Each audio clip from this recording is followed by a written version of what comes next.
최근에 여러 가지 많은 사건들이 일어나는데 그 사건들의 배후를 이렇게 찾아보면은 좀 황당할 때가 많이 있습니다. 그리고 그 사건에 보면은 이상하게 그 종교적인 그러한 일들이 연루되어 있는 것들을 또 종종 발견하게 됩니다. 그래서 건강한 어떤 신앙이 아니라 또 이렇게 왜곡된 신앙, 특별히 또 이단이라든지 사입이라든지 또 이런 무속이라든지 이러한 어떤 알지 못하는 우리가 그런 신앙 속에 삶이 참 왜곡이 되는구나, 그런 것들을 많이 깨닫게 되는데, 더 심각한 것은 이 겉모습은 일반 종교와 같지만 정작 그 속에는 또 너무나 세속적이고, 그리고 종교 사기로 사람들을 다 미혹하고 그 돈을 다 빼앗고 그 한 사람뿐만 아니라 한 가정을 완전히 무너지게 하는 그러한 일들을 볼 때마다 저 목사로서 또 제가 참 여러 가지 아픈 마음을 가지게 됩니다. 우리가 종교라 그러면은 대표적으로 뭐라고 꼽습니까? 제일 먼저 기독교, 그 다음에 또 뭐 있죠? 유교. 여러분 아시는 또 뭐 있죠? 힌두교, 그리고 불교, 또 이슬람교. 이렇게 보통 이제 이 5가지가 대표적인 종교입니다. 그래서 지난달에도 우리가 함께 얘기했지만 이 8월 달에는 우리 기독교 말고 다른 종교에 대해서 우리가 조금은 이해할 필요가 있겠다. 너무 무식하게 모르면은 우리가 잘못해서 잘못된 신앙으로 빠질 수 있는, 미혹당할 수 있기 때문에 다른 종교는 어떤 것인가 조금은 아주 얇은 상식적인 수준에서는 좀 알면서 우리 기독교와 무엇이 다른가를 좀 알아야 되겠다는 차원에서 8월 달에는 유교를 빼고 나머지 불교, 그 다음에 이슬람, 힌두교, 그 다음에 그렇게 함께 이야기를 좀 나누려고 합니다. 신학교에서는 보통 이것을 비교 종교론으로 그래서 우리 기독교와 다른 종교가 무엇이 다른가에 대해서 얘기를 하는데, 사실 설교 시간에 이걸 다 얘기하기는 진짜 이건 뭐 말도 안 되는 얘기죠. 그렇지만 아까도 말씀드린 아주 얄팍하게, 아주 상식선에서 우리가 함께 이야기를 나누면서 무엇이 다른가 얘기를 하려고 합니다. 전체적으로 한번 보면은 제일 첫 번째 우리 기독교죠. 우리 기독교는 한마디로 예수 그리스도를 하나님의 아들로 믿으면서 그의 삶과 부활을 통한 구원을 중심으로 하는 종교가 기독교입니다. 또 두 번째 이슬람교, 우리가 많이 듣죠.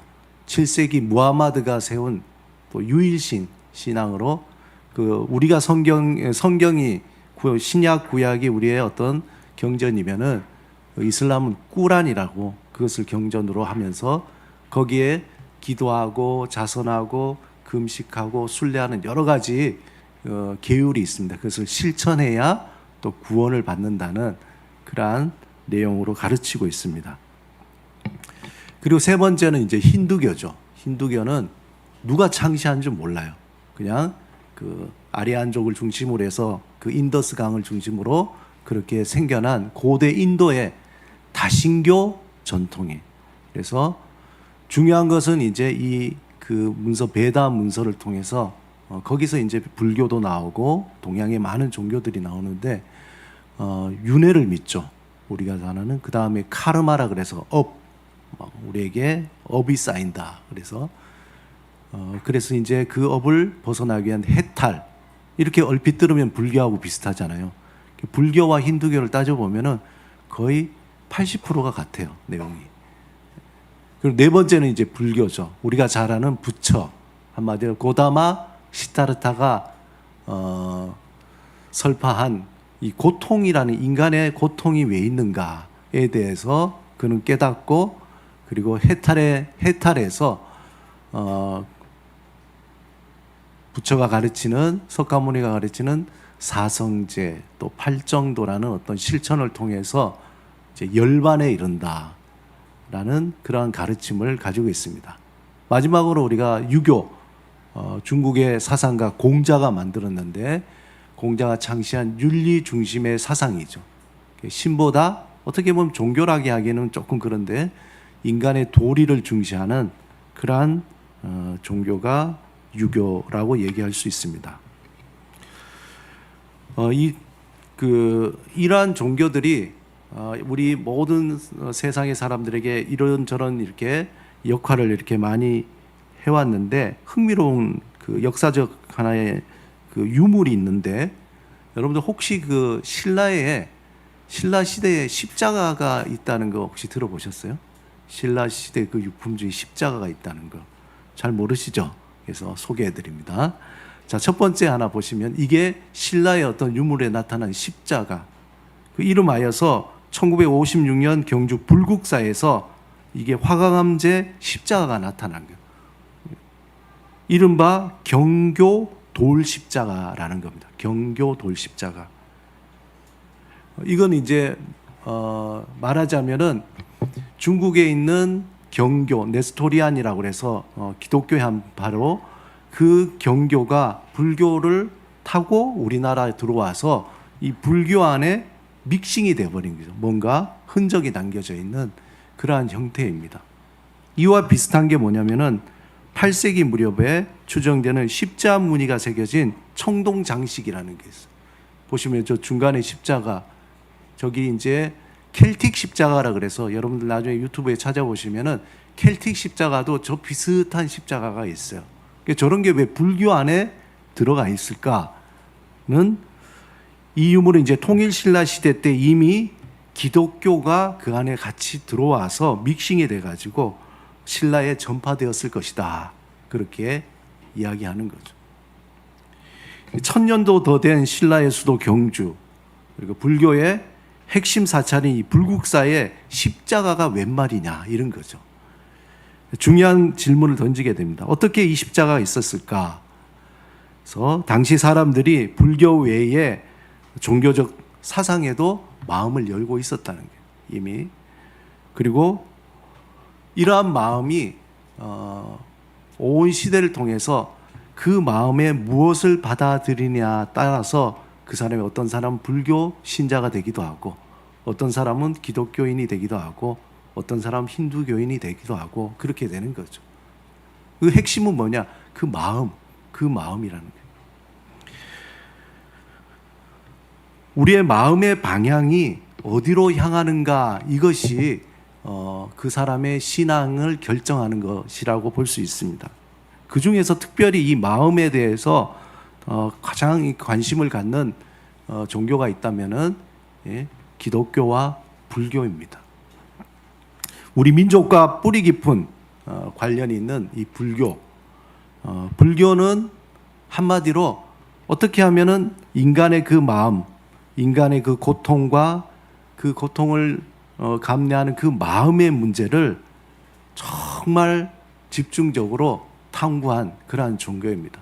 예전에도 제가 이 불교에 대해서 이제 여러 가지 책을 보고 강의도 듣고 그러면서 야, 정말 불교는 인간에 대해서 아주 세세한 부분까지 그렇게 연구를 많이 했구나, 그런 생각이 들었어요. 특별히 불교는 우리 마음의 욕망, 우리 속에 막 일어나는 이 욕망, 그리고 그것에 집착하는 그럼을 통해서 우리의 생각이 막 번뇌가 일어나고 괴로움이 일어나고 이런 것들을 어떻게 해결할 것인가에 대해서 연구한 그러한 종교이죠.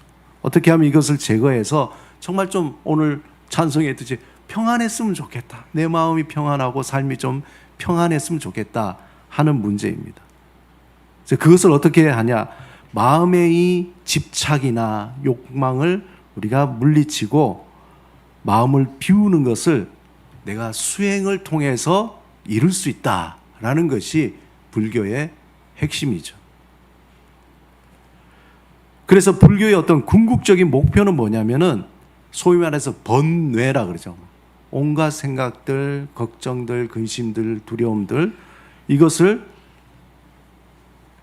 딱 끝내는 것. 만약에 촛불이 있는데 촛불을 딱 끄듯이 끄는 그 순간이 이르면 좋겠다. 그게 뭐냐면 열반이라는 거예요. 열반이라는 뜻이 불꽃을 끄다라는 뜻이거든요. 니르바, 열반. 그래서 그렇게 생각하는 거예요. 아, 내가 수행을 통해서 뭔가 이렇게 계속 하다 보면은 그러면서 그것을 끌 수 있다라고 생각하는 거죠. 그러므로 스스로 힘으로 마음을 닫고 정화해서 수행해서 열반에 도달해서 깨달음을 얻는 것. 마치 부처가 깨달아서 그 열반에 이른 것처럼 우리도 그렇게 될 수 있다라고 가르치고 있습니다. 불교는 그러면 언제 이렇게 시작됐는가 살펴보면은 사실은 학자들 간에 언제 시작된지 잘 몰라요. 너무 이게 차이가 커서 그 차이가 한 300년 그 정도 차이인데 기원전 6세기 때 고대 우리가 잘 아는 고타마 시다르타 즉 석가모니에 의해서 창시가 됐는데 이 석가모니의 뜻이 뭐냐면은 여러분 석가모니 할 때 석가라는 민족이 있는 거예요. 여러분들 잘못 들으면 저기 어떤 글에 뭐 석가족이라는 그래서 석이라는 가족인가 이게 아니고 석가라는 어떤 한 종족이 있는 거예요. 석가족 출신의 몬이라는 뜻은 뭐냐면은 산스크리트의 문이 뜻 음력인데 이게 성자라는 뜻이에요. 그러니까 말하자면은 이런 석가라는 어떤 종족 그 종족의 성자를 뜻하는 게 석가모니라는 거예요. 그리고 우리가 잘 아는 부처라는 말은 뭐냐? 부처라는 말은 깨달은 자라는 뜻입니다. 깨달은 자. 그래서 이 석가모니가 깨닫고 그들과 함께 했던 제자들에게 이제 자기의 깨달은 것을 가르치면서 가르쳤던 그 내용들이 있는데 그 제자들이 집대성한 그러한 교리가 뭐냐면은 사성제라는 게 사성제. 이 사성제는 삶의 고통과 고통의 원인 그리고 고통이 사라진 상태, 고통이 어떻게 소멸할 것인가에 대한 네 가지의 진리. 그래서 뭐 고성제, 고통의 집성제, 그 다음에 고통의 멸성제, 도성제. 이렇게 고통의 문제를 어떻게 이것을 잘 우리가 해결할 것인가에 대한 가르침이 담겨져 있습니다. 그럼 이걸 어떻게 실천적으로 어떻게 할 것인가? 구체적으로 불교에서는 8정도라 그래서 8가지 어떤 구체적인 실천 내용들이 있어요. 그래서 그 내용들을 가지고 가르칩니다. 8정도는 말하자면은 어떻게 내가 바른 생각을 하고 내가 어떻게 바른 말을 하고 바른 행동을 하고 노력을 해서 이 고통을 소멸할 것인가. 철저하게 자기 수행이에요. 내가 고행을 해서 어떻게 해나갈 것인가에 대한 부분인 거죠. 이것이 이제 불교의 핵심 내용이고 어떤 그 실천적인 그런 방법인데 여러분 어떻게 생각하세요? 이 부분을 우리가 이제 자세히 보면서 불교라는 것은 말 그대로 마음의 고통의 근원이자 동시에 우리가 해탈할 수 있다는 인간 스스로가 그것을 해결할 수 있다는 그 가능성을 두고 그것을 가르치고 있는 거예요. 탐욕이라든지 성냄이라든지 어리석은 것 같은 번뇌는 다 마음에서 시작되니까 이 마음에 있는 모든 것들을 잘 정화시켜서 그 부분을 해결하는 것이 불교라는 것이죠. 그래서 불교의 궁극적인 목표는 뭐냐? 번뇌의 불꽃이 완전히 꺼진 상태, 아까 말씀드렸듯이 열반에 이르는 것이다. 이것이 불교의 핵심적인 그러한 교리입니다. 그렇다면 기독교는 마음에 대해서 어떻게 생각하고 있는가? 여러분 성경의 창세기부터 요한계시록까지 보면은 마음에 대한 이야기들이 많이 나와요. 마음에 대한 이야기들이. 그 중에서 오늘 우리가 읽은 잠언 4장 23절은 가장 핵심적인 그러한 내용이죠. 우리 한번 다시 읽어볼까요? 시작. 모든 지킬 만한 것 중에 더욱 내 마음을 지키라. 생명의 근원이 이에서 남이니라. 불교에서도 마음에 대해서 굉장히 중요하게 생각했는데 성경에서도 보니까 잠언 4장 23절에 모든 지킬 것들이 많은데 그 중에서 뭘 지키라고요? 마음을 지키라는 게. 왜냐? 그 마음에서 생명의 근원이 나온다라고 얘기하는 겁니다. 그런데 우리가 얘기하는, 기독교에서 얘기하는 이 마음과 불교에서 얘기하는 그 마음의 관점이 바라보는 게 달라요. 뭐냐면은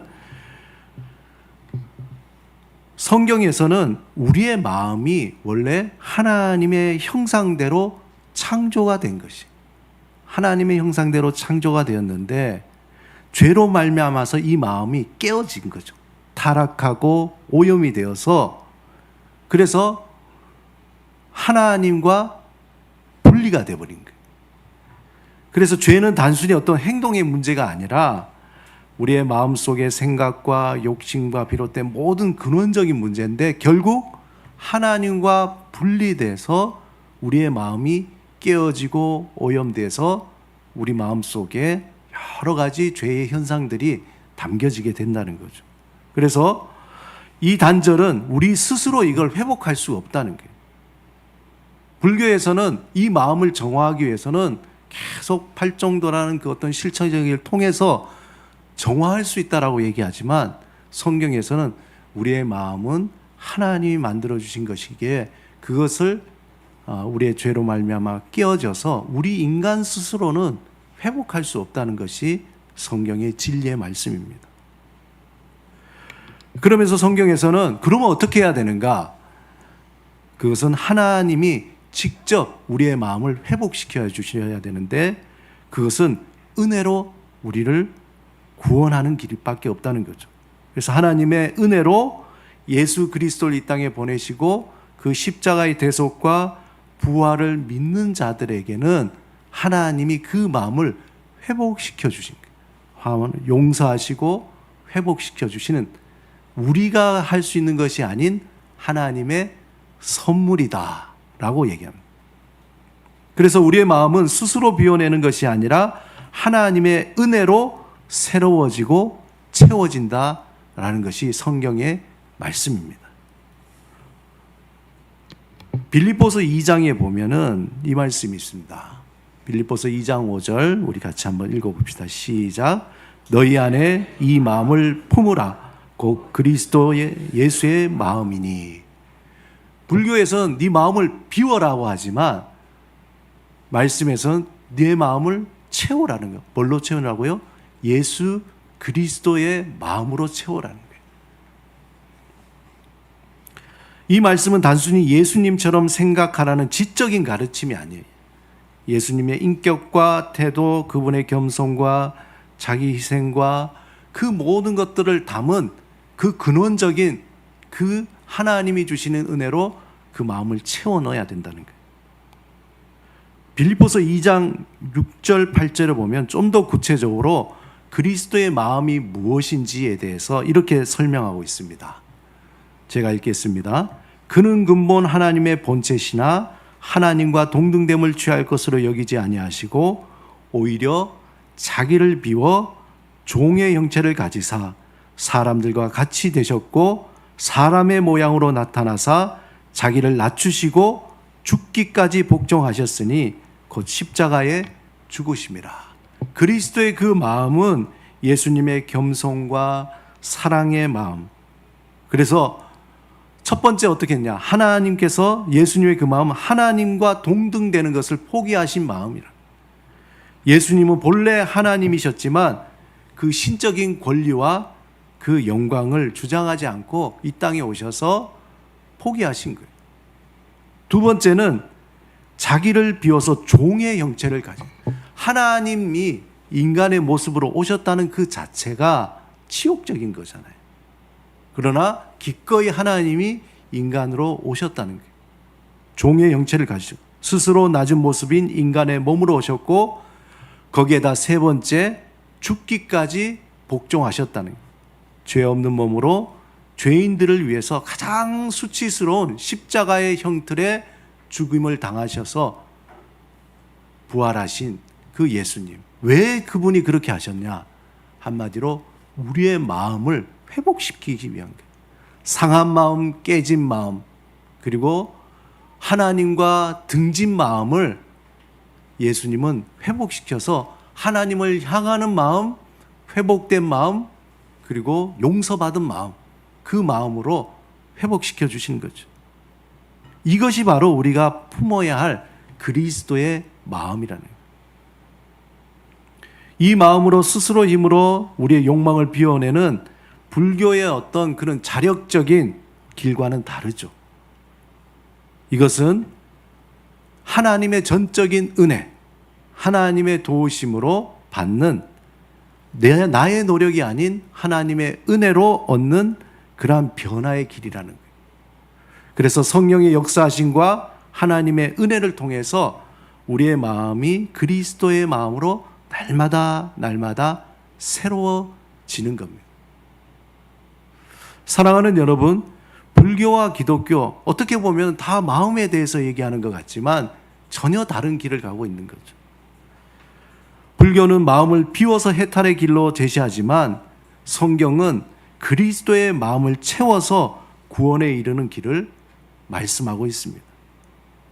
불교에서는 나를 버리고 스스로 깨달음을 얻고자 한다면 하나님의 말씀에서는 죄로 타락한 나를 인정하고 고백하고 하나님의 은혜를 통해서 예수 그리스도의 그 마음을 채워서 하나님과 온전한 관계를 맺는 것이 우리의 삶의 길이라는, 살아갈 수 있는 길이라는 것을 말씀합니다. 그래서 오늘 성경에 있는 것처럼 우리의 마음은 그 생명의 근원이 거기에 있는 거예요. 우리의 마음이 회복되고 하나님과 하나가 되고 하나님 예수 그리스도의 마음으로 점점 가득 찰 때에 우리의 삶도 회복이 되고 우리의 삶도 새롭게 변화가 일어나는 겁니다. 빌립보서의 말씀처럼 그래서 그리스도의 마음을 품어야 한다라는 말씀은 우리가 날마다 세상은 우리의 마음을 상하게 만들어요. 그렇잖아요. 마음을 상하게 만들어요. 마음이 시커멓게 만드는 거죠. 절망으로, 낙심으로, 시기와 질투와 여러 가지 상황 속에 사단은 우리의 마음을 시커멓게 타들어가게 만들어요.